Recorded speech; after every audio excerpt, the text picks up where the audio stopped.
checking the forecast. Things looking crazy, a storm on the horizon. The pressure is low, gotta get moving, put on a show.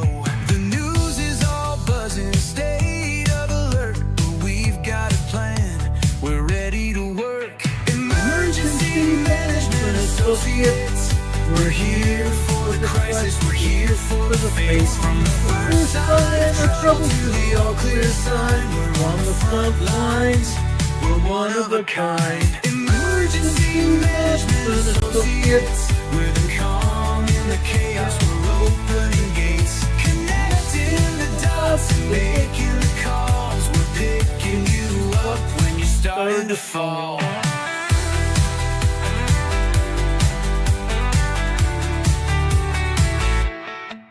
See a little fire or a rising flood, we're a well-oiled machine, we're running in the mud. From the city hall meetings to the rescue teams, turning worst case scenarios into hopeful dreams. We're training the people, stocking the gear, we're the team you can count on when trouble is near. Emergency Management Associates, we're here for the crisis, we're here for the face. From the first sign of trouble to the all clear sign, we're on the front lines, we're one of a kind. Emergency Management Associates, we're calm in the chaos, we're opening gates, connecting the dots and making the calls. We're picking you up when you're starting to fall.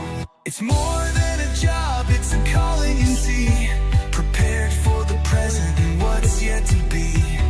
Every second counts, we're ready to react for our communities. We're making an impact.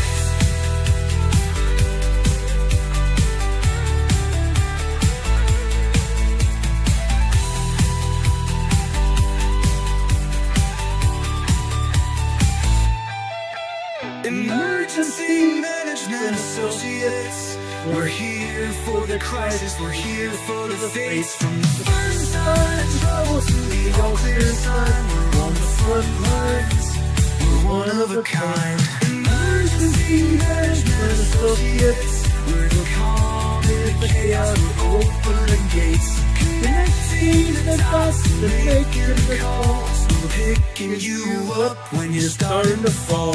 Yeah, we're picking you up, we're ready to go. Let's get this show on the road. Let's get this show on the road, guys. What do you say? Let's do this. My name is Ron Tyler. I'm the Emergency Management Associates President. We're here for the crisis. We're here for the faith, 24/7 for everybody. 24/7, guys. That's what we're here for. Now, we're here at the Erie Command in North Carolina, 392 miles west of Kittihawk Beach, North Carolina. So here we are, guys. We're ready to go for you today. Now, the first thing we're going to talk about is this huge storm that's gone across the United States of America, the greater portion of the United States of America. There are millions of people involved here. There are millions of people in the way of the storm. That's why we're covering it. Want to make sure everybody's protected here. Now, the first thing I'm going to do is show you Lambeau Field in Green Bay, Wisconsin. Lambeau Field in Green Bay, Wisconsin. That wasn't it right there. I'm sorry. Let me bring this up here, right here. This is Lambeau Field in Green Bay, Wisconsin. Notice this football field does not have a roof on it. Go figure. How many of you have heard of Jeff Dunham? Jeff Dunham. Walter, his best friend, has a statement to make about Lambeau Field. And yes, they got hit by a huge winter storm that left 2 feet of snow on the ground, 24 inches of snow. Let's listen to Walter now. Another thing, Green Bay Packers Stadium. What's it called? Lambeau Field. Lambeau Field, no roof. Hello? How many weekends during football season is good weather in Green Bay? That would be none. Note to self, build a freaking roof. We have the technology. Yeah, you talk to the locals in Green Bay, what do they say? We love it here. We're a hardy people. Bunch of frozen dumbass. Okay, I'm not going to go through that. I'm going to end it there. I think Walter gets a little bit carried away here with that, okay? But needless to say, Green Bay, Wisconsin, Michigan, and the entire northern tier of the United States, and even the southern part of Canada, got hit by the storm during the past several days. That's a fact. That's what's happened, okay? That's exactly what happened. Now, I have a lot of things to talk about here when it comes to that. A lot of things have happened. Why? Because of this storm. Now, here in Wisconsin and Michigan, life-threatening blizzard slammed millions of people. Millions of people across the upper Midwest and into the East Coast. So potentially historic snow freezes, travel advisories, and snow totals is what we're going to give you. Governor Tony Evers from Wisconsin, he declared a state of emergency on Saturday. On Saturday, just ahead of the storm, as it was just building then. Big deal. Huge deal, guys. Why? They had to activate the Emergency Operations Center. Why? Because of the storm, threatening millions of people throughout the state. And then it moved east. Then the storm moved east. Blizzard warnings are still in places in counties across Wisconsin and Michigan, stretching into the entire northern tier of states to the East Coast until 4 p.m. today. Until 4 p.m. today. Most schools are closed at least through today. Wisconsin and the Michigan Department of Transportation yesterday issued a do not travel advisory across much of the northwestern and northeastern Wisconsin and Michigan. Do not travel advisory.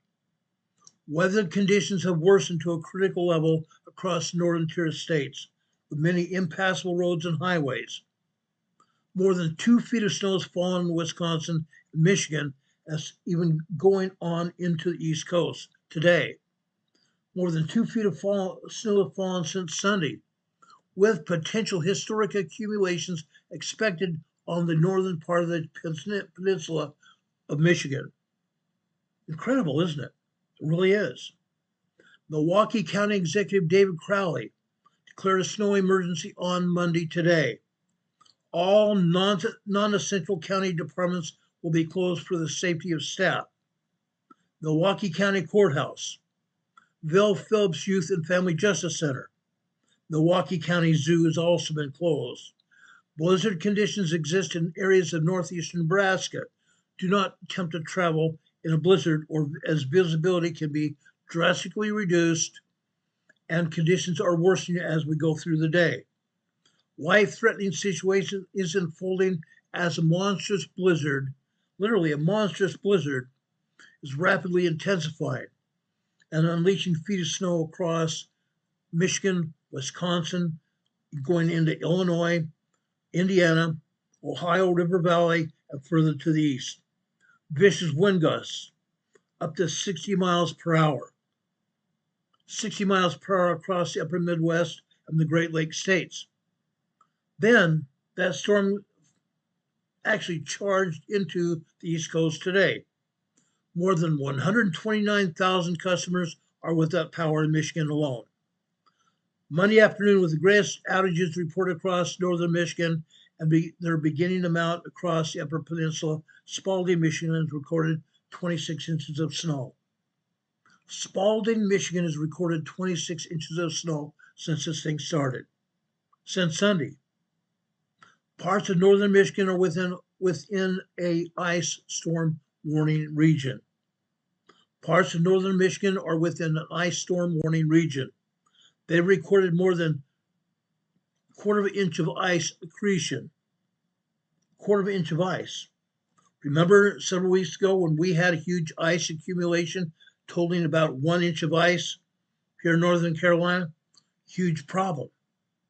Now Michigan has the same problem with a quarter inch of ice on the ground.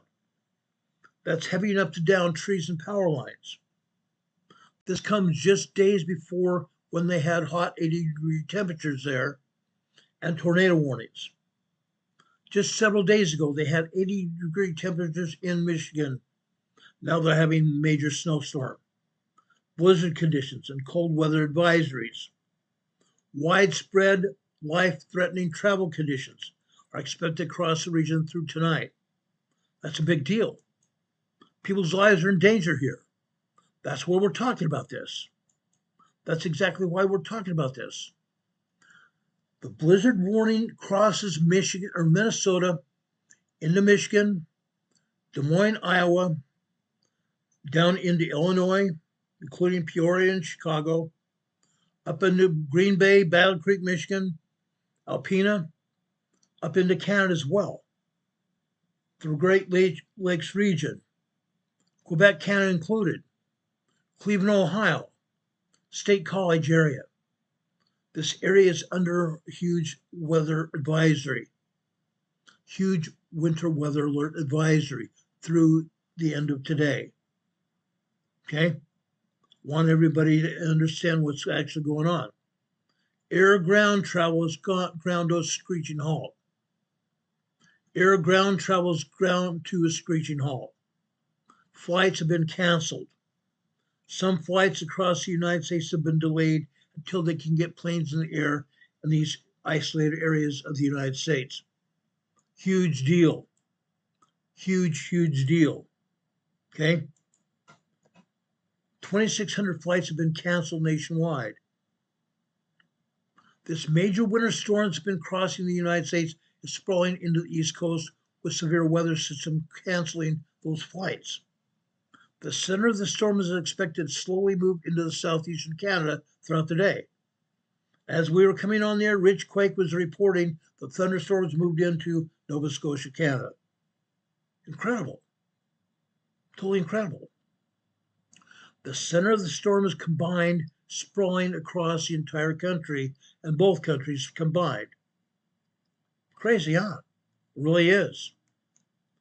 Now, this storm is expected to slowly move into southeastern Canada today, and blizzard conditions will gradually lift from the west to the east, beginning late tonight into tomorrow.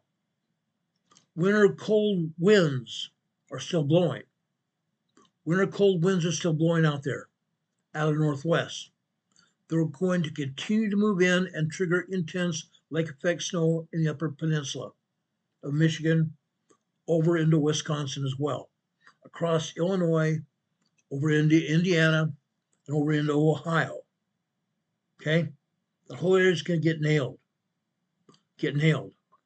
All told, some isolated areas in the upper peninsula are on track to see nearly 4 feet of snow by the time this system departs. 4 feet of snow before this system departs. Additionally, high winds will produce 20-foot waves along Lake Superior, which will cause beach erosion and lakeshore flooding. Behind the system, colder air is going to settle in, meaning the vast majority of snow that falls will likely remain on the ground for several days. The cold air surges back into the plains and Midwest starting today. Setting afternoon highs of 15 to 25 degrees below average. 25 to 50 degrees below average, guys. That's really something, isn't it? Really is. Now let's look at this. Over the central part of the United States, today, over 137 million people have been affected with below average temperatures, including snow, all the way down to Texas. Tomorrow, the storm moves further east, but the snow still continues, and the cold temperatures also continue. And this time, starting tomorrow, over 241 million people will be affected by below average temperatures, starting in Minnesota and going across the entire country into Nova Scotia, Canada. On Wednesday, below average temperatures are going to affect 193 million people. These people are going to be affected by winter storm warning still, with heavy snow And then the storm continues because behind the storm, we're going to have very cold temperatures. Very, very cold temperatures. You can see here on the map on the right. Huge temperature fluctuation. Last week, even Saturday, we had temperatures here in Morganton, North Carolina, upwards of 75 degrees. Today, 50 degrees. Today, 50 degrees, guys. Incredible. That's going to change. That's going to change here as well. The temperature is going to drop across the entire eastern part of the United States by tomorrow. By tomorrow. Highs are going to struggle to reach even the teens and 20s in the Midwest, with 40s and 50s across the Mid-South. And by early Tuesday, bitter wind chills will drop into the negative single digits and teens in cities like Minneapolis and Green Bay, Wisconsin, while places like Oklahoma City and Atlanta, Georgia, are going to see wind chills in the teens and 20s. Like I said, this entire coastline of the United States of America on the East Coast is going to see wind chills in almost below zero temperatures to the Northeast. Incredible, isn't it? Now, let's talk about what else has been going on during this past weekend. Okay? I'm going to bring up a video by my friend Eric from Hawaii Real Estate. Watch this. This is over on Maui. Then I'm going to show you the Big Island. Prepare for this. This is incredible. Look at the big, huge rain puddle here. Look at the mud. All over the place, guys. There's been landslides as well. Watch this video. Nani kai hale, kihe kai, and ma'alaya surf. Nani kai hale. Not very happy to do videos like this, of course, because Maui has seen its fair share of hard times in the last few years, but now we have a pretty major flood. I'm going to say the most catastrophic weather event that I've seen in my 15 years of living here, and I've talked to other people that have been here for 20, 30, 40, 50 years. They said this is the worst storm they've ever seen. But this property right here, Kihei Kai, you remember I did a video here a few years ago when there was another weather event like this, and the building underwent significant damage, and this time it's absolutely devastating. So this is not for the faint of hearts, which you're about to see as far as the condition of this building. Thankfully, I spoke with one of the neighboring property manager. He said everybody was evacuated, so everyone's safe, but it's pretty crazy. So let me take you in there. For those of you that are not familiar with this area, this is Kihei. This is right where you come in off the highway, Mokulele Highway out there, and maybe they named it something different recently. I should know that, but this is completely under mud over here. This entire area is just literally 6, 7, 8 feet of mud that just came straight down the mountain.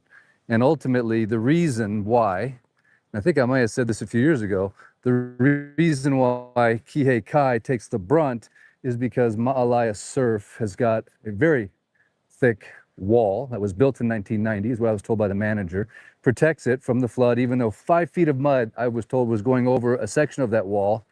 And then there's no wall here.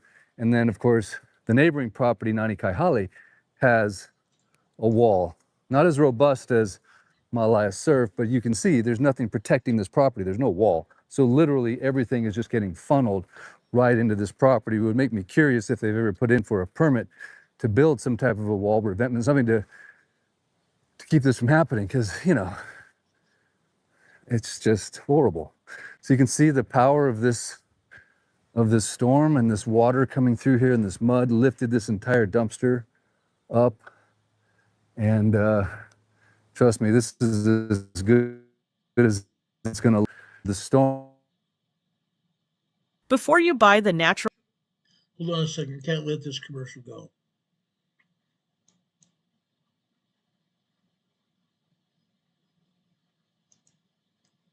To guarantee passage. Okay, I want to show you this because this shows the real damage that happened on Maui. The damage is all over the Hawaiian Islands, including parts of Oahu. Parts of Oahu also saw damage like this. Over the Pali was closed. The Pali is the cliff highway there. But look at this. I mean, look at the amount of debris right here. And as we continue on this building, you're going to see it's basically completely destroyed. That's a swimming pool, I'm getting a guys. sense of, even though it's a post and pier building, you know, obviously designed for things to flow underneath it, but not at this volume. This is the pool here, and the manager's office right here. Oh, can you even believe it? And as I progress, you're going to see things really get. If the sidewalk completely disappears, the entire earth below this building just evaporated essentially. Look at that sidewalk, guys. The water undermined the sidewalk and the sidewalk fell. That's what happens to roadways as well. Roadways throughout Hawaii had this happen as well. And you can see the structure collapsing as it pops out, sliding glass doors. Probably not the safest place to be walking around right now, but I wanted you to get a sense of the type of destruction we're dealing with. And this is just my first stop on this tour. You know, it's literally my first stop, and it's just horrible. I did just walk all of Ma'alai Surf, and it did much better than the last storm. We're very thankful for that, obviously, because they really got pummeled on the last one, but I think they took some steps to prevent it from happening again. But you can see this one's going into the ocean. And what I'll do is I'll walk around the other side of the building and give you a sense of what that's looking like. But just horrible, just an absolute, just a total shame. This is someone's home, someone's vacation rental condo, somebody's savings, someone's little piece of paradise that is now literally falling into the abyss. I guess I can probably walk through there. Okay.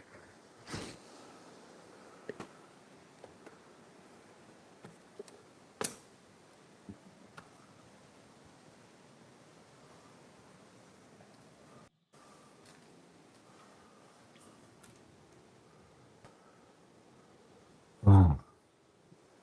That's crazy. Look at this, guys. Probably not the smartest thing to be walking through a falling building. Look how that land is falling, guys.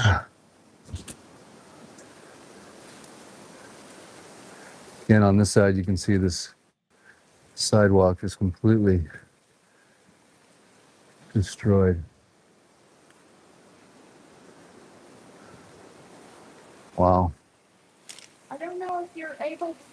Okay, that's what happens when that huge storm comes in. Walls of water literally come off the Pacific there, flood the islands. They have landslides. Those landslides force those trees to go down. Sidewalks and roadways get inundated and collapse. Homes and buildings have collapsed in Hawaii as a result of these storms. Let's show you what KHON from Oahu is talking about. Let me show you this video here.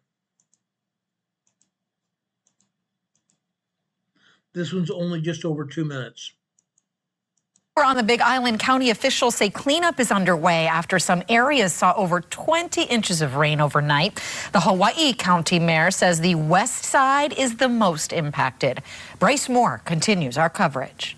Hawaii County Mayor Kimo Alameda says impacts from this Kona low will be remembered for some time. Last night was super heavy rains. I mean, the worst flooding I've seen, especially in the Kohala, Kona, and Ka'u districts. There were 18 rescues from the cars or from the houses, and that was a big concern. So we was up late last night.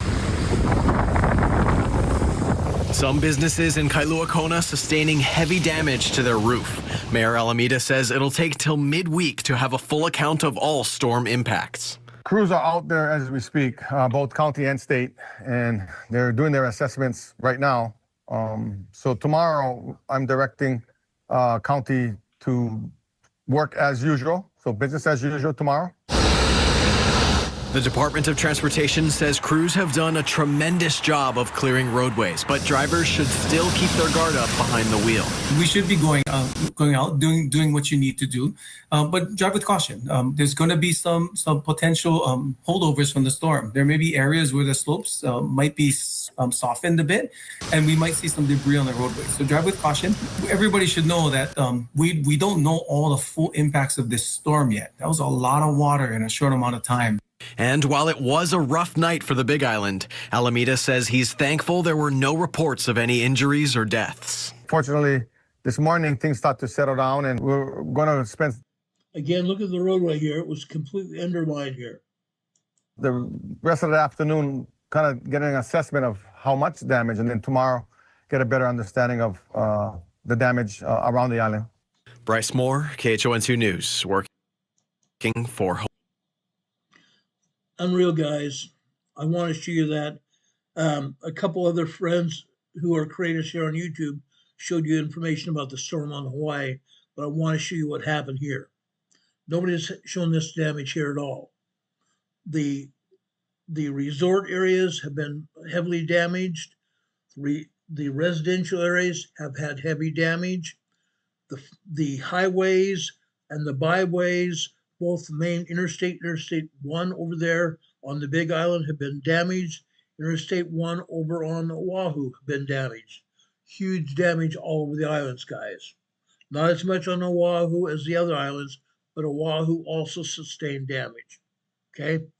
Big time damage. Does anybody have any questions for me? Dennis says washed out. I agree. Completely washed out in portions. Okay? Completely washed out all over the place. Terrible damage. I've never seen such damage in Hawaii before, ever. I've covered storms in Hawaii now for nearly 7 years, and this is the first damage I've seen that blows my complete mind. Never seen such destruction in Hawaii, ever. We've seen volcanoes erupt all over the world. I've seen damage from those volcanoes, but nothing like the storm in Hawaii and the damage it has had. And the huge winter storms that are happening right now are very bad as well. I'm surprised we haven't heard already from people dying in the winter storms that we've had. We've had no reports of anybody dying in Hawaii as well. Fortunately for us. That's a good thing. But again, do we have any questions from anybody about what's happened so far? Okay. I've done a lot of research on this. Things are happening. Things are still happening. Okay. Now, let me show you some of the thunderstorms that are happening now. Okay, right now. This is the radar map of the East Coast. Okay, from Florida, Tallahassee, Florida going north. Atlanta, Georgia has also been hit. All over Georgia, South and North Carolina. Eastern North Carolina is still being hit right now. Even up to an hour ago, Raleigh and Durham area have been under tornado watches. Tornado watches and warnings as of this morning. Ongoing, guys. It's going to be ongoing. The storms have not gone out into the Atlantic yet. Going further north, Virginia. Look what's happening in Virginia, guys. Norfolk, even going up into Richmond, Washington, D.C., and into Pennsylvania. Big time, guys. Big time storms. This is still ongoing. It's not going to stop for a while. Let me show you some more here. Current radar where I am at. Let me show you what's happening here.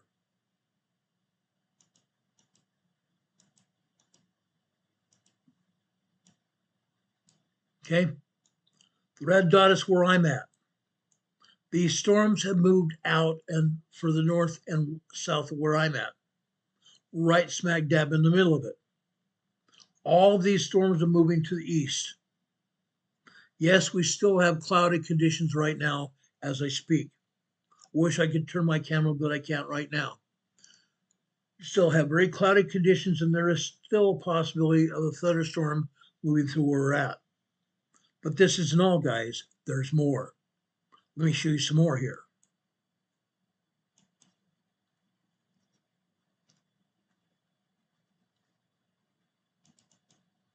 The entire East Coast here. Look at this.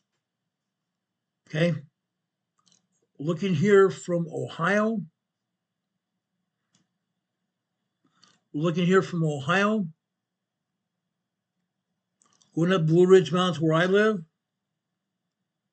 And the Appalachians here.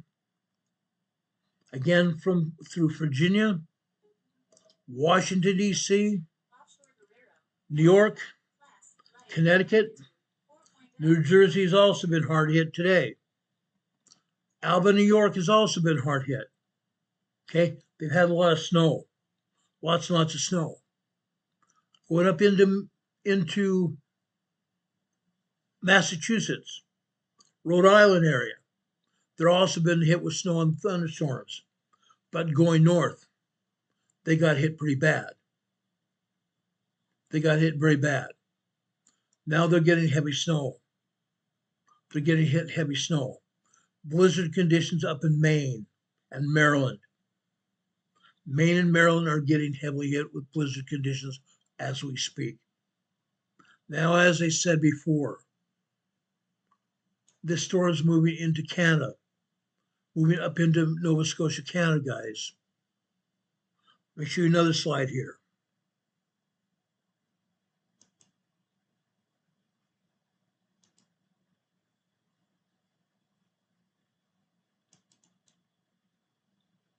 Look at this. This storm moving all the way to the north coast. Okay. Ottawa got smacked around by some of this, but they got mostly snow. Look what's behind it. Look at all that light blue and white area. That is cold temperatures. Cold temperatures dropping down in the teens and 20s. Okay. All that is behind the snowstorm and the thunderstorm. Very cold temperatures through the rest of the week and possibly into the weekend. What does that mean? That means everybody needs to batten down the hatches. Everybody needs to prepare for the cold, the very cold. Right now, those of you that have snow know what it is to prepare because you've already been in snow. You've had snow, but it's not over. Just because the snow stops falling doesn't mean the storm's over. You need to make sure you're prepared. Boots, heavy-duty shoes, socks, wool socks. Make sure you have your long johns. Make sure you have heavy-duty pants on as well. Okay? Some people have thermal pants you can buy. I hope you got a pair. I've got mine. There's other things you can get as well. Make sure you have your set of long sleeve shirts, pajamas as well.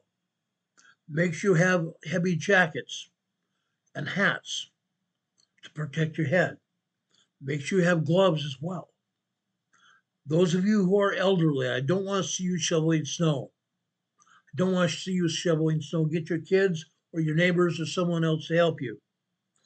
This point in time, we've been very lucky. I don't think we've had more than 1 or 2 deaths from the blizzard conditions of people out shoveling snow. Don't do it. When you're out shoveling snow, people have heart attacks when they're elderly. Don't do it. Be very safe out there, guys.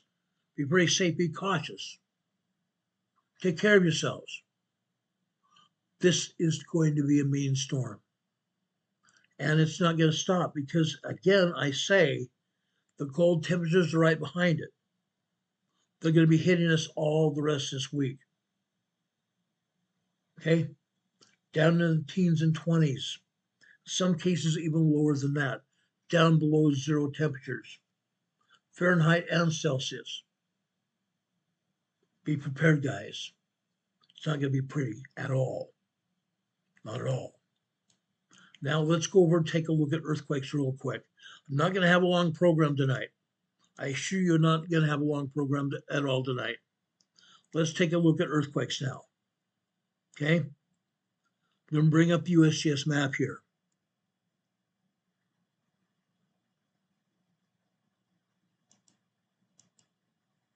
I'm going to take down our EMA banner. I'm going to take down our webcam for the time being.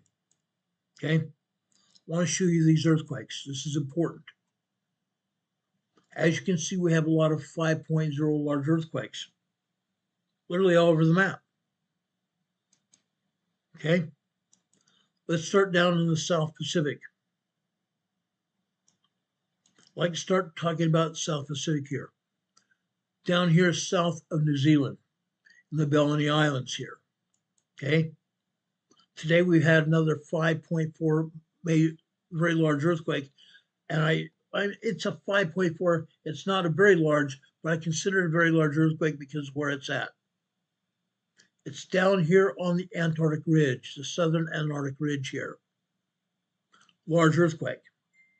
This seismic energy is going to probably flow to the east here. Probably flow to the east through the southern Pacific here. It's going to probably end up going over here to south of South America. Probably over here in the South Sandwich Islands. South Sandwich Islands. From there, it's going to flow over here into the mid-South Atlantic. To the mid-South Atlantic. That's probably going to take it about a week's time period. Then we're going to have 5.0 energy flowing up the mid-Atlantic again. Unless we have 5.0 energy hit the South Sandwich Islands again before that 5.0 works its way from south of New Zealand all the way over here. Okay? It's going to happen. It's a matter of time. Matter of time. Let's go back here. From the Bellany Islands, we go into the Kermadec Islands north of New Zealand. Now, this does not negate the earthquakes in New Zealand. There are plenty of earthquakes in New Zealand. Those are minor 2.0 to 2.9 and 3.0, 3.7. We don't have any 4.0 large earthquakes in New Zealand today. Just minor earthquakes and small earthquakes in New Zealand. Most of those are on the North Island. Most of the earthquakes are on the North Island there. The Kermadec Islands here, north of New Zealand. These Kermadec Islands belong to New Zealand, however, these are a bird sanctuary. Nothing more than a bird sanctuary here. However, this was a 4.8 moderate earthquake here. Nothing more than the birds feeling this earthquake. Yes, they may get a little bit shaken up. They fly away from the land and go back to the island again. That's what happens. No damage here because there's no houses or anything built up here at all. Seabirds here in the Kermadec Islands. We go north. This earthquake is in or near Levuka, Fiji. 185 miles east of Levuka, Fiji. Central Fiji, basically. Okay? I'm zooming in so I can show you exactly where it's at. This earthquake, a 4.3 earthquake,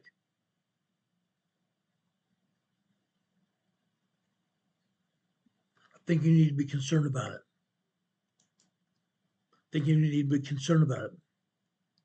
Let me show you kilometers here.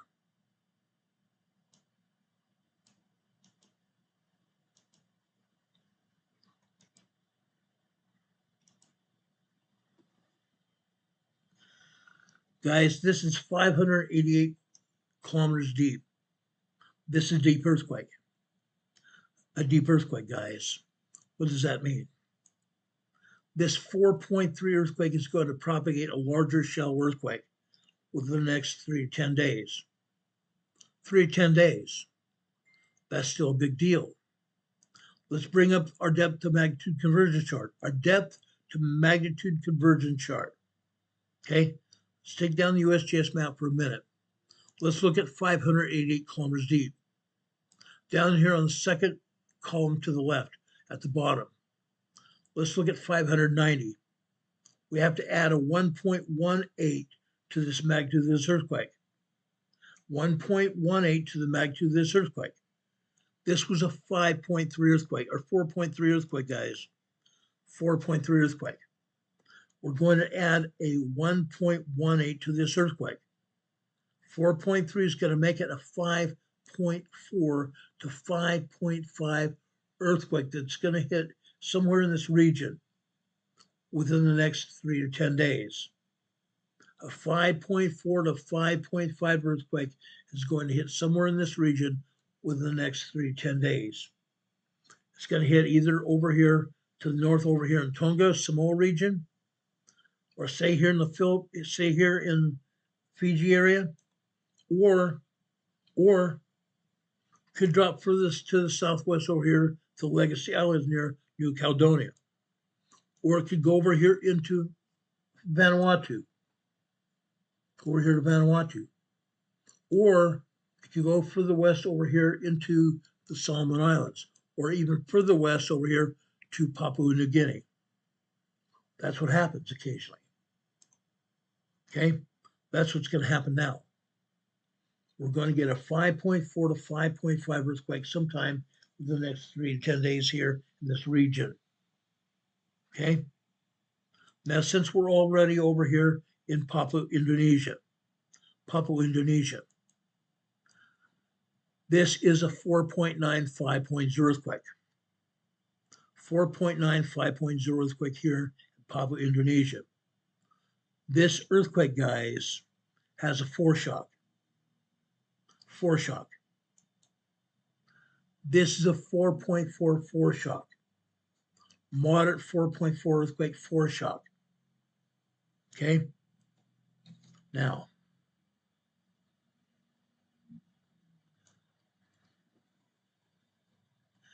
this earthquake here, this foreshock hit here at 7:30 a.m. this morning.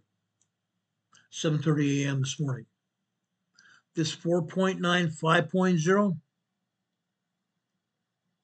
it hit at 7:53 this morning.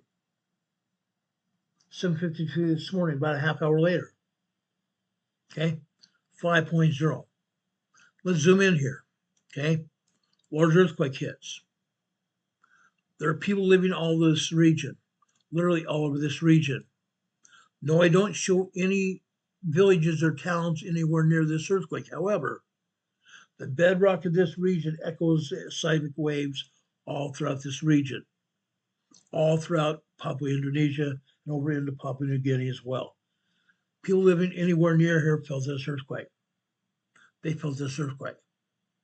Now again, I want to warn you all, this area of the world is a third world country. Many of these people live very poorly. They live in shacks, cardboard and wood shacks, with only a tarp over the top of them to protect them from moisture. When an earthquake of this magnitude hits, it very much damages their lifestyle. They don't make much money at all. They live in mud huts. They live in wood or cardboard facilities here. When they have an earthquake like this, it damages their lifestyle. Sometimes it will even kill them. Okay, that's what happened in Papua New Guinea today, or Papua Indonesia today. Okay, now again, USGS is not showing all the earthquakes. There are 48 earthquakes here in Indonesia today, as of about 2 hours ago. They're showing us 2 earthquakes down here. Timor-Leste, Indonesia, in the water here. Okay.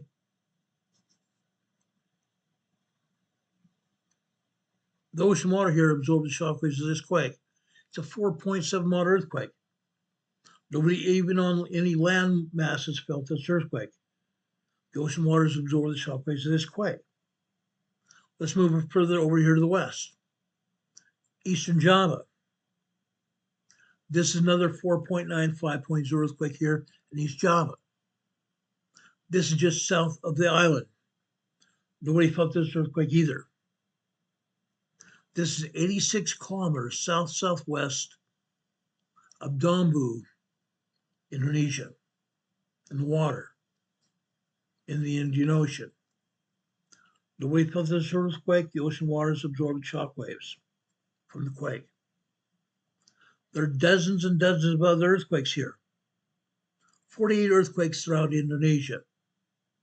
Over here in Sumatra, Indonesia here, they have 7 earthquakes. 4 up north and 3 further down south to the south. Over here in Malaysia, they have some earthquakes. Over here in central Indonesia, they have earthquakes. Over here in north central Indonesia, they have more earthquakes. Then we go up into the Philippines, northeastern Philippines here. This is the island of Mindanao, Philippines. Okay, largest island in the Philippines. Today, they had another 4.5 earthquake here. 4.5 earthquake here. Okay. This one hit at approximately 6:01 p.m. I'm sorry, no, 10:01 p.m. 10:01 a.m. this morning. Sorry, 10:01 a.m. this morning. Okay. This is over on land here, guys. This one was on land. This is a moderate earthquake. Moderate earthquake. These moderate earthquakes hurt people. They damage their lifestyle. A lot of people here in the Philippines don't have a lot of money either. They live very meagerly. When an earthquake like this hits, it disrupts their lifestyle. That's what happened here in Mindanao, Philippines today. Okay. Again, there are more earthquakes here. There are 4 other earthquakes here around Mindanao, Philippines. There's 2 further to the south. There's a couple to the west and 1 up here to the north in central Indonesia right here. Minor earthquakes, small earthquakes. Okay. Now they're not reporting any earthquakes here in Taiwan. There are other earthquakes here in Japan, but they're only showing 1 earthquake here. This is south of Tokyo. This is south of Tokyo here in the Pacific Ocean. Okay. This is a 4.6 earthquake here. 4.6 moderate earthquake here. This is only 122 kilometers deep. They got lucky. This is a fairly shallow earthquake. Okay. There are other earthquakes here. These are 3.0, 3.5, and 4.2 earthquakes here in this area of Japan. Just because USGS only shows 1 doesn't mean there aren't others. Let's go north here. This time into Russia, just southeast of Kamchatka Peninsula, Russia. Guys, this is a 4.8 earthquake. 4.8 earthquake. This came out as a 5.2. They downgraded to a 4.8. That's typically what happens here. 4.8 earthquake here. Nobody felt it. Off on the edge of the plate here. Edge of the plate, the Pacific plate where it touches or subducted under the obtuse plate here. The obtuse plate. Okay. As with the other earthquakes that we've seen here, this energy is going to flow north here into the Aleutian Islands here. Okay. Again, we've been a week now, week and a half. We're still seeing earthquakes here southeast of Attu Island, Alaska. Attu Island, Alaska. We had a 6.6 earthquake, which I believe was a 7.2 earthquake just about a week and a half ago. These are energy earthquakes. They have energy here. They're not going to hurt anything, however, because they're out here in the ocean. This earthquake here, for example, is a 4.6 moderate quake. This is a 3.5 small quake. This is a 3.3 earthquake here, small earthquake. Okay, Attu Island. Attu Island is right here. Now I don't know why they don't put it at this from this island right here. It's closer, but they have this earthquake as southeast of Attu Island, which is right here.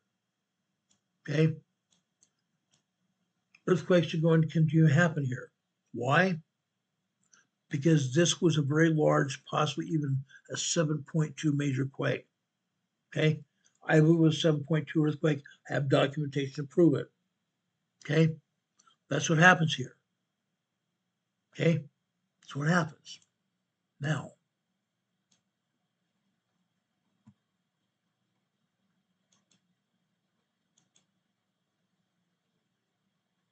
okay. Gonna back out here. Over here in Acta, Alaska, over here in the Rat Islands here. This is a 2.5 earthquake here, 240 kilometers west of Adak, Alaska. This earthquake is a 2.2 minor earthquake. It's out in the ocean area, guys. It's not near any landmass. Minor earthquake anyway, 2.2 minor earthquake. This also is a 2.6. Nowhere near any landmass here. No big deal. The ocean waters absorb the shockwaves of this quake. All of these. We go into mainland Alaska. We have no other earthquakes south of the peninsula, no other earthquakes in the Gulf of Alaska at all. All these earthquakes are small, minor tremors and or small 2.0 to 3.0 earthquakes. This one here, okay? This is a 2.1 minor earthquake here, near Kachemak City, Alaska. Kachemak City, Alaska. We go north. This is a 2.0 earthquake here near Sterling, Alaska. This is a 2.8 earthquake here, also 26 kilometers east-northeast of Sterling, Alaska. Let's continue to go to the northwest here. This is a 2.1 near Point Possession, Alaska. Okay? Then I want to go up here to Anchorage. Usually we don't see any earthquakes near Anchorage, but today we do. Today we do. This is also a 2.0 earthquake. Okay? This is basically 1.5 miles, 3 kilometers west of Elmendorf Air Force Base, Alaska, just northeast of Anchorage. Just northeast of Anchorage, Alaska. Let's zoom in here. They say this is actually, they say 3 kilometers west of Elmendorf. Guess what? It's not. It's on Elmendorf Air Force Base. It's on Elmendorf Air Force Base, guys. I continually talk about the veracity of USGS. They say the earthquake is in one place and it's in another. This is actually on Elmendorf Air Force Base. They cannot get the directions right at all, almost ever. Almost ever. Okay, let's go northwest here. This is a 2.0 earthquake near Big Lake, Alaska. Okay, going further to the north here. This is a 2.0 near Trapper Creek, Alaska, just south of Denali. Let's go up here to near Mount McKinley. Near Mount McKinley. This is northeast of McKinley. 2.0 earthquake here. Further to the north, this is a 2.6 minor earthquake here. Crazy, huh? Neither this earthquake or this one right here are said to be in Denali, Alaska. USGS is trying to tell us this earthquake here, for example, is 59 kilometers north of Petersville, Alaska. Why not just say where it's at? This is in Denali, Alaska. This is northeast of Mount McKinley. This is also northeast of Mount McKinley here, 2.6. Why not be honest and tell us it's in Denali? Because it is. We can clearly see it's in Denali, Alaska, in National Park. But USGS would rather not tell us exactly where it's at. I ask the question, why? Why lie to us? Why deceive the public? Further north here, this is a 1.2 tremor here, 7 kilometers east of Fox, Alaska. This is a 1.6 tremor here, near Living Good, Alaska here. We go further to the west here. This is a 1.5 tremor. Now, why am I showing you all this? Let's look up here to the Arctic Circle. This brownish gray area here is the Arctic Circle here. There are no earthquakes north of the Arctic Circle or even to the northeast of Arctic Circle here. No earthquakes here except south of there, south of the Arctic Circle here. That's a good thing. Now, let's go over here to southeastern Alaska here. Okay? We don't talk about this enough, actually. This earthquake is a 1.4 tremor here, 53 kilometers east of McCarthy, Alaska, allegedly. Up here, this is a 2.0 here, 90 kilometers east of McCarthy, Alaska. Why are we getting all these earthquakes in this region? Because again, months ago, I believe it was last October, November, we had a 6.0, I should say 6.0, 6.8, 6.9 earthquake. I believe it was actually a 7.0 major earthquake here. That's why we're still getting earthquakes here. Aftershocks are going to go on for months, if not years. Months, if not years here. Right here. Right here. This is a 2.6 here near Yakutak, Alaska. Yakutak, Alaska always has had earthquakes, but because of this area here having had a major earthquake, we're going to see a lot of earthquakes here in the coming near future. Lots and lots. This is a 2.0 earthquake here, minor earthquake here. This is a 1.9, 2.0 tremor. Why did I say a 2.0 earthquake? Why did I say 1.9, 2.0 earthquake? Because USGS downgrades their earthquakes to the nearest 0.9. 0.9 society is alive and well with USGS. Okay? Right next to it though. This is a 2.0 earthquake here. Now guys, for the past 3 years, guys, we've been having what we call twin earthquakes. Or one earthquake is one magnitude and the one right next to it is the same magnitude, twin earthquakes. We see that here in this area here near Yakutak, Alaska. Okay? Now let's go south. They're not showing any earthquakes at all here in British Columbia, Canada. Nothing here in British Columbia, Canada at all. Crazy. Absolutely crazy. We have to go down here into the Pacific Ocean off the coast of Oregon here. Off the coast of Oregon. This is the Blanco fracture zone. This is a 4.3 moderate earthquake here on the Blanco fracture zone. This is in the Cascadia subduction zone region. The Cascadia subduction zone region, guys. Okay?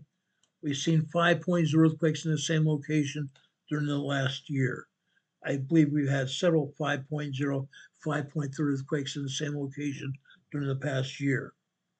These happen quite frequently. This moderate earthquake is 282 kilometers west-northwest of Bethel, Oregon. A lot of earthquakes in the same location. They don't show any other earthquakes here in Oregon. Why not? There are plenty of earthquakes here. Going over here in southern Washington. Southern Washington, what do we have here? Mount St. Helens. Go figure. Up here in the summit region of Mount St. Helens. These are microquakes. This is a 0.9, 1.0 tremor here. This earthquake is a 0.1 microquake here. Now, guys, they show this earthquake at the summit. They have to. But,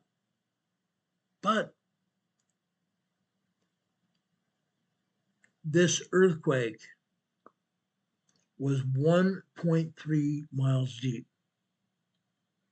1.3 miles deep. Microquake. This is a 0.9, 1.0 tremor. This is 1.5 miles deep. Why is that important? Because, guys, if I were to show you a seismogram here from several of the seismographs sitting here at Mount St. Helens, we would see literally dozens upon dozens of microquakes and tremors here. Dozens and dozens of microquakes and tremors here. They show 2 microquakes or tremors. That's insane. That's insane. They should be going over to the seismogram and bringing up what is showing on the seismogram, not just saying, oh, this is the only things happen here. That's wrong. That's wrong. Wrong on so many levels. They're lying to the public. Absolutely lying to the public. I happen to know there are plenty of microquakes. There are plenty of minor earthquakes, 2.0, 2.9. There happens to be one 3.7 earthquake here today. One 3.7 small earthquake here at Mount St. Helens today. Crazy. Almost insane. Going off here to the east. Right here. Right between Mount St. Helens and Mount Adams here. Right between Mount St. Helens and Mount Adams here. Right here. This is a 1.7 tremor here. They want to try to tell us that this is 41 kilometers south-southeast of Morton, Washington. Morton, Washington's way up here. Why do they say it's south of Morton, Washington? Why not just say it is east of Mount St. Helens? The foothills of Mount St. Helens. That would be easy. It would be correct. But again, they don't want to show anything at the volcano.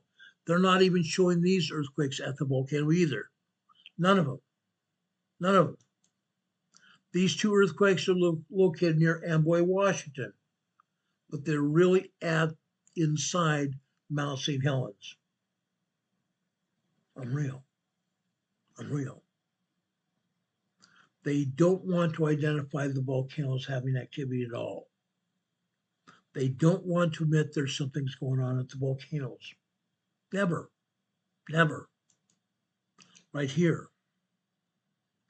This is a 1.3 tremor near Mineral, Washington. Mineral, Washington. We have all kinds of tremors here in Mineral, Washington all the time. That's normal. That's normal. Now, what is not normal? They're hardly showing any other activity here. That's not normal. There's seismic activity happening all over this area, all over this entire state, all over this entire region. They are showing this microquake here, but they're saying it's an explosion here. They're saying this is an explosion. 1.7 explosion here. Insane. Look where this earthquake is at. This earthquake is in a forested area here. And again, if they are not harvesting these trees with dynamite, there is no way in heck this was an explosion. No way in heck that this was an explosion. What is it, guys? What is it? Spontaneous combustus carnivorous. Exploding tree. Maybe the marmots here. Maybe the marmots got wild here and an exploding tree here. I'm poking fun at it. I'm poking a lot of fun at it. But that's just as easy to say as this was an explosion, which it was not.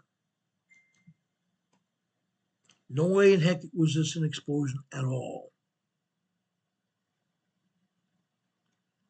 Not at all. Okay? This was a 1.7 tremor here. Why? Because, guys, we have tremors here. We have earthquakes here.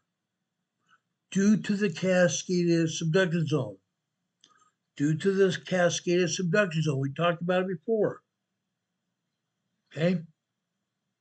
We're probably maybe 5 years out from having a 7.5, 8.0 to 9.0 earthquake here on the Cascada fault zone, the Cascada subduction zone.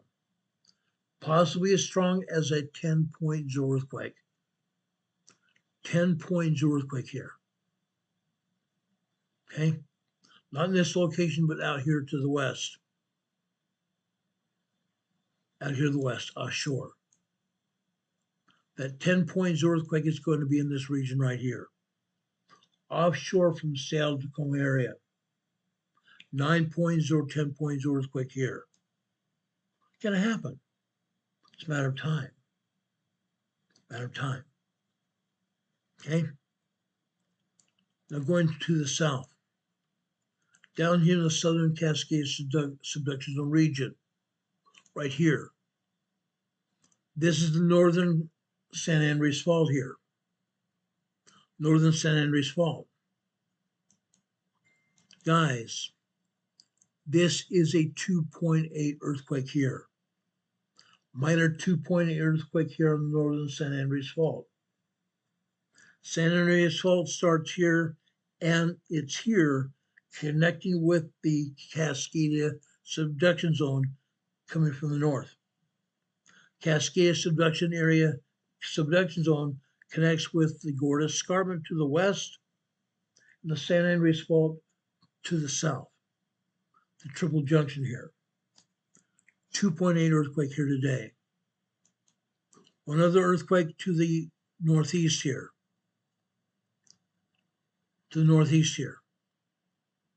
This is the 3.3 minor small earthquake here near Rio Dell, California. Rio Dell, California. 3.3 small earthquake there. Up here further north here, this is a 2.0 minor earthquake here near Hydesville, California. 2.0 earthquake here near Hydesville, California. Now, we go south. South here. This line of earthquakes here. Willits, California. 1.3 tremor. 1.2 here near Redwood Valley, California. Further to the south here, this is 1.7 near Tallage, California. On a fault zone. On a fault zone. Now, we come down here. These earthquakes here to the north have nothing to do with these earthquakes to the south right here. Why? These earthquakes right here are in a geothermal region, in a geothermal facility. Men have drilled into the upper magma chambers of a volcano here. They drilled in the upper magma chambers of what they call the Clear Lake volcano here. This is a Clear Lake volcano. When they drill into the upper magma chambers of the volcano, what are they getting? Steam. Steam coming from the volcano here. That steam comes out from the drill points, and along every roadway here, there is a PVC pipe carrying the steam to a turbine facility here. There are 81 different turbines throughout this facility here. It's called the Geysers facility. 81 turbines here. 81 turbines. The steam comes to the turbines, powers the turbines, generate electricity here in the Geysers facility. Insane. Insane, guys. This whole area here. I'm trying to find one of the turbine facilities here. There's tons of turbines throughout this region. Like I said, there's 81 different turbines in this region here. Right here. This is one turbine facility here. Again, the roadways here have PVC pipe running alongside of them. The PVC pipe is carrying heated steam from the volcano to the turbines to generate electricity here. That's what happens. Why do we have earthquakes here? Because, guys, just like we have earthquakes over in Texas, over in Oklahoma, Nebraska, and Kansas, every time we have a drill point, seismic energy, in this case, comes off the Pacific plate, comes over here to the North American plate, seeks out these man-made drill points, these man-made earthquake faults, and fractures the rock inside the fault, causing a man-made earthquake. Man-made earthquake here. That's what's going on here. Now, 90% of these earthquakes here in the geysers area are tremors. 1.0 to 1.9 tremors here. Yes, they do get 2.0, 2.2, 2.4, 2.5, 2.7. Yes, occasionally they'll even see a 3.0 earthquake here in the geysers facility. That happens. Happens all the time. But in this case, typically we see anywhere from 20 to 35 earthquakes here a day in the geysers facility. That's what happens. That's why we see this huge swarm of earthquakes here every day. Let's take us down to San Francisco Bay Area. Good old San Francisco Bay. Right here in the northern part of San Francisco Bay here. This is a 0.8 microquake. This near Bayview, Montalban, California. 0.8 microquake here. Further down here to the south and east, San Ramon, California. Today we have another earthquake here. San Ramon has been having earthquakes for many months now. Many months since last October.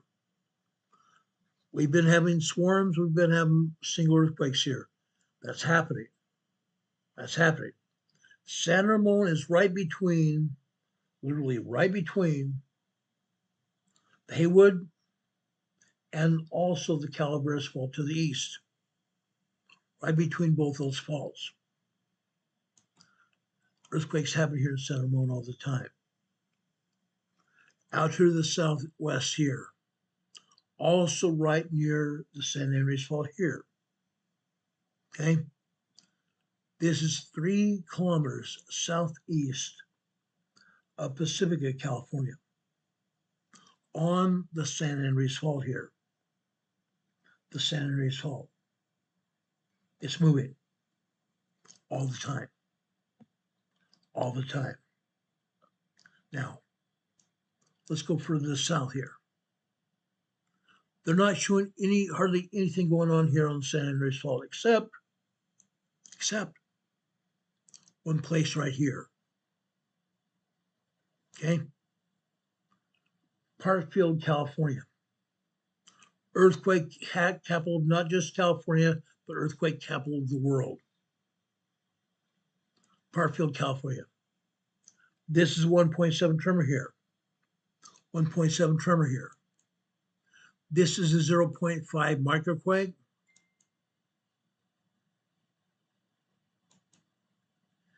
This is a 1.7 tremor.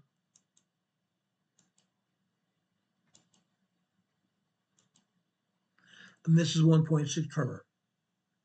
They have more earthquakes and tremors here in Fairfield, California than any place else on Earth. Fairfield, California, the earthquake capital of the world. Okay? Further to the southwest here. Okay? Now we're at Templeton, California. As of the last year, we may have seen upwards of 5 earthquakes in this location at Templeton, California. Today, the 0.8 microquake here in Templeton, California. Interesting. Interesting. Now we go over here just north of Los Angeles. Now we're in Maricopa, California. Maricopa, California. This is a 1.3 tremor here. This is a 2.0 earthquake. This is a 2.5 minor earthquake. We only get a handful of these a year. We only get a handful of these earthquakes a year here in Maricopa, California. Not a big deal. Minor earthquakes cannot be felt. These type of minor earthquakes cannot be felt. They're too small. Let's go further south here. Right here. Again, on the San Andreas Fault here. The San Andreas Fault. Mountain Club, California. Mountain Club, California on the San Andreas Fault. This is just north of the Garlock. North of the Garlock. The San Andreas Fault and the Garlock have something in common. They meet right there. Then the Garlock Fault runs north. Up here to the north. Bonefish, California. Bonefish, California has nothing to do with the Garlock Fault. Bonefish, California is an earthquake field, a volcanic field of itself. Volcanic field.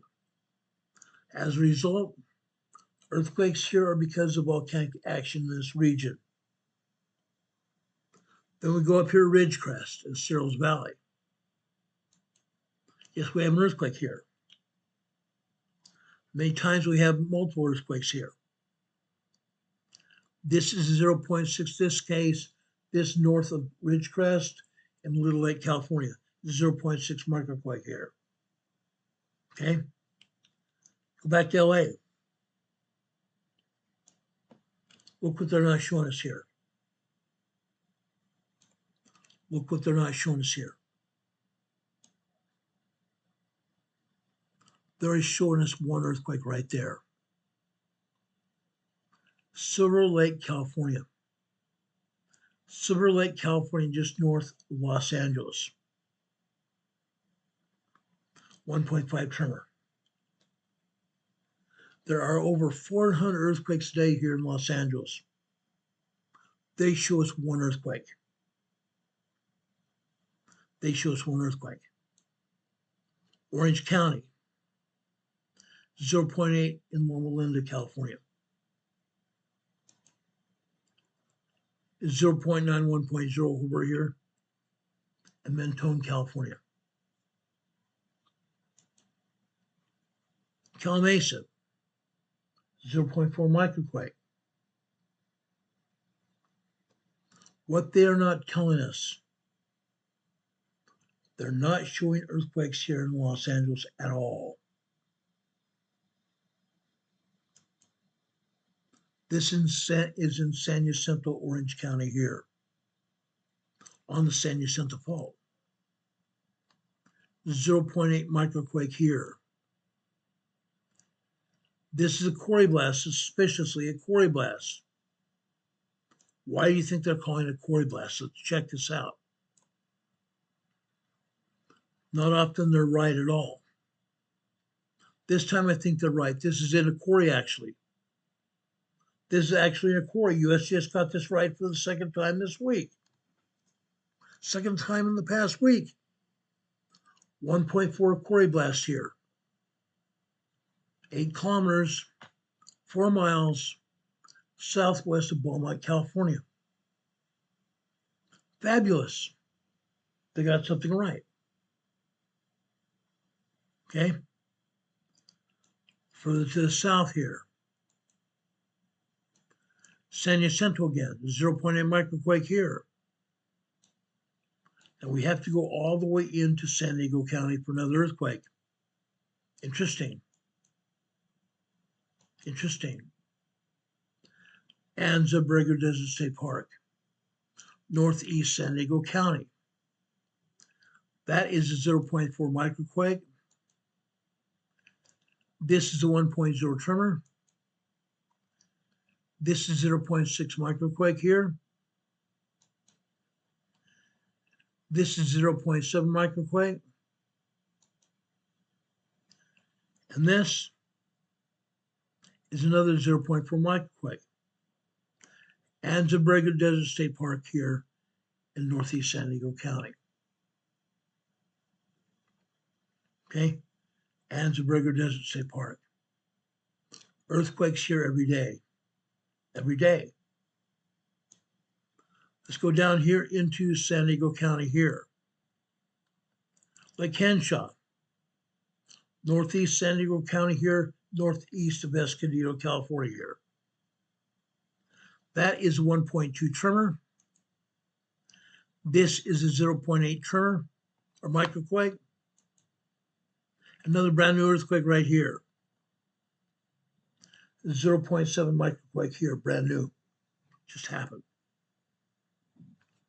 These are northwest of Lake Henshaw. Northwest of Lake Henshaw here, which is northeast of Escondido. One more event right here. This is 0.6 microquake here as well. Okay. We didn't used to have anything going on here. Now we do. That's interesting. I used to live here in Escondido for 3 years. We never even saw a microquake, didn't even see one kind of earthquake here in Escondido. Yes, in Lakeside we had earthquakes. Up north in Vista we had earthquakes, but not here in Escondido at all. Nowhere near it. Nowhere near it. Okay? That's what happens here. Okay? But look at this. We don't have anything else here except down here further to the south. Pine Valley. This is southeast San Diego County. Out here in the mountains. Cleveland National Forest here. Southeast San Diego County. This is the 1.1 tremor here. We'll go out here into the western Imperial Valley, in the desert. This is 0.9 microquake here in Ocotillo Wells, California. For out here to the east, just west of the Salton Sea, this is 1.0 tremor here. Go further to the south here. Okay. El Centro, California. El Centro. Now, guys, on any given day here in El Centro, there are at least nine 3.0 and larger earthquakes here in El Centro. All kinds of microquakes, all kinds of minor tremors, all kinds of minor earthquakes, and up to 9 3.0 and larger earthquakes here in El Centro. What are they not showing us here? They're calling this a 1.3 tremor here. Interesting. It might be a tremor, but they're not showing any other tremors here. There are dozens of minor tremors here. There are microquakes here. There are minor 2.0, 2.9 earthquakes here in El Centro. There are at least 9 3.0 small earthquakes here in El Centro today. Why are they not showing them? This happens every day. Why are they not showing them? Because again, they get too darn lazy. They get too darn lazy. They don't want to show what's going on here. Here in this Imperial Valley, they have upwards of 500 earthquakes a day here in the Imperial Valley. 500 earthquakes a day. That's a lot. Why are they not showing the earthquakes here? Not showing one. Down here, just south of the border here, they're showing an earthquake on the southern side of the border. They're saying this is a 1.5 tremor, 23 kilometers southwest of Ocotillo. Why not just say it is south of the U.S. border? South of the U.S. border here. Okay? Now, guys, I believe this is over near Tecate, or maybe just east of Tecate. They could have said that, but they don't want to do that. They don't want to identify the location of the actual quakes.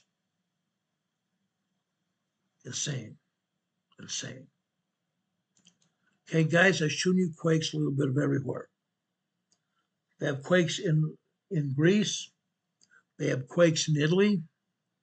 They have quakes in Croatia. They have earthquakes in Afghanistan. Earthquakes over in India. Earthquakes all over the Pacific Ocean.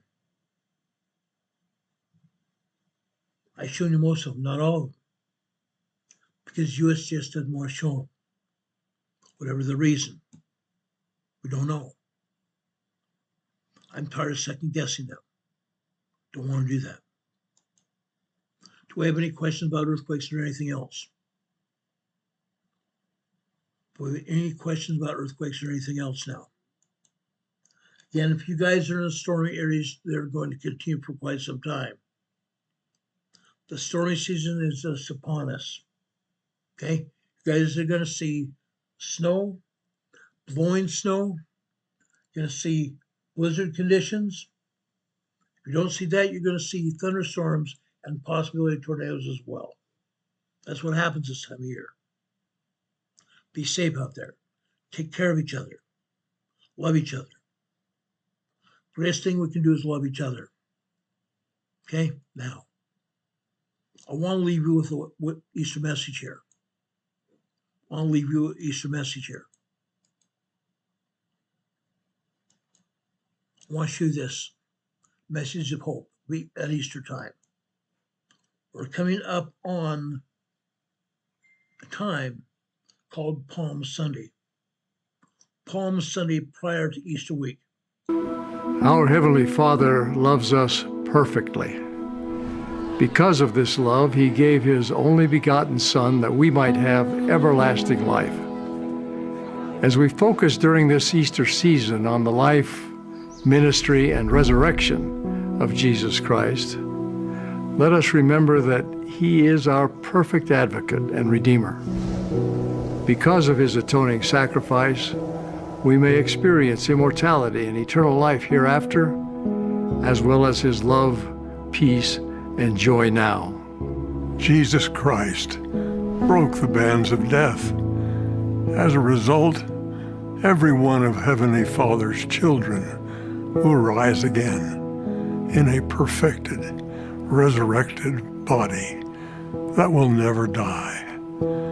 This sure promise can turn the sorrow of losing a loved one into hope, filling our hearts with happy anticipation of reunion. Because of His sacrifice, we will all be resurrected and can be purified in Him. This Easter season, we testify that Jesus Christ is risen.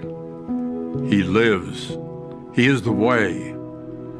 Jesus Christ's atoning sacrifice and resurrection are the ultimate evidence of God's love. He called us His friends and declared, "Greater love hath no man than this, that a man lay down his life for his friends." His atonement is a universal gift made possible by His love and the love of the Father.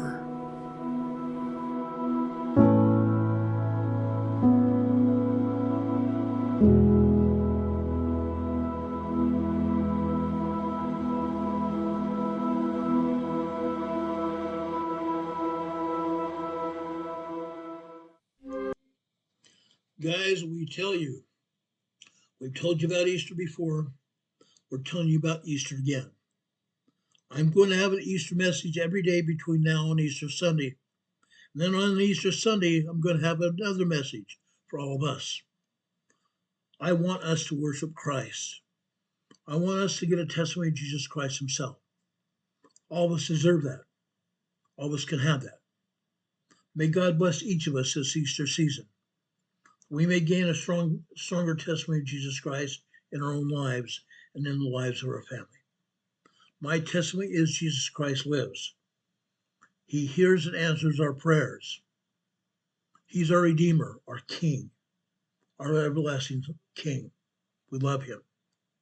May God bless each one of us in doing his work, doing his will here on this earth. May God bless each one of us. May God be with you this week. Guys, we will be back here tomorrow afternoon, same time, same station, just after 4 p.m. Eastern Time, with another message from Emergency Management Associates. We're talking about earthquakes. We're talking about disasters. We're talking about emergencies all over the world. So join us here tomorrow afternoon, just after 4 p.m. If anything else major happens, we'll be back on the air to tell you about it as soon as the information becomes available. Until then, God bless you. May God be with you this day and always. We love you. We honor you. We worship Jesus Christ. Let's invite him into our lives today. Today. Why not right now? God be with you until we meet again. We'll see you on the other side. Have a great day, guys. Have a great evening. Take care. We love you. Good night.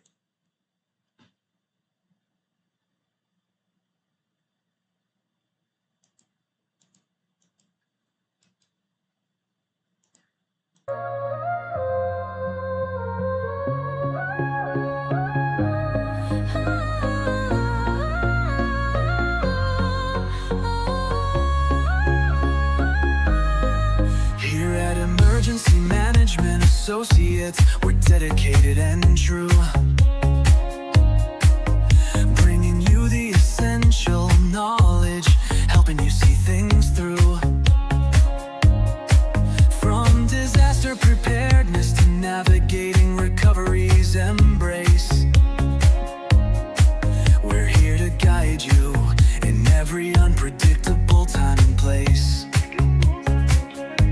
We break down the complex, make it easy to grasp and absorb, sharing strategies for safety, the vital lessons you can't afford to hoard. So thank you for watching, and thank you so much for your sub. You're a key part of our growing family, a member of our knowledge club.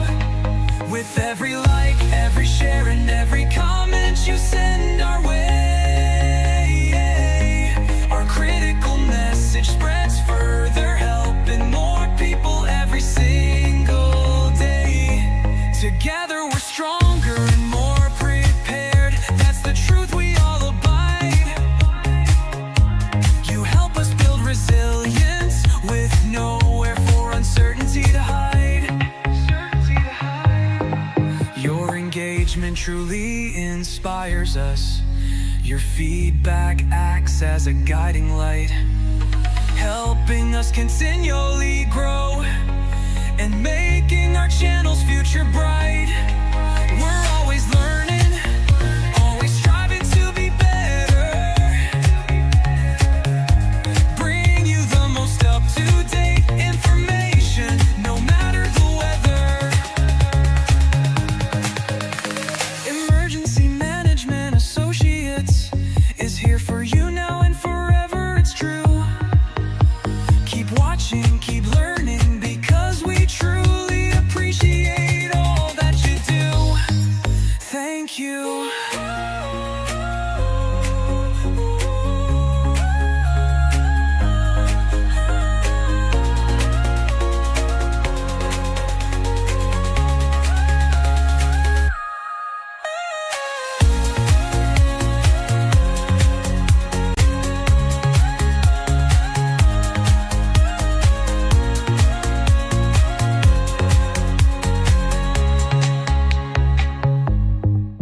Thank you.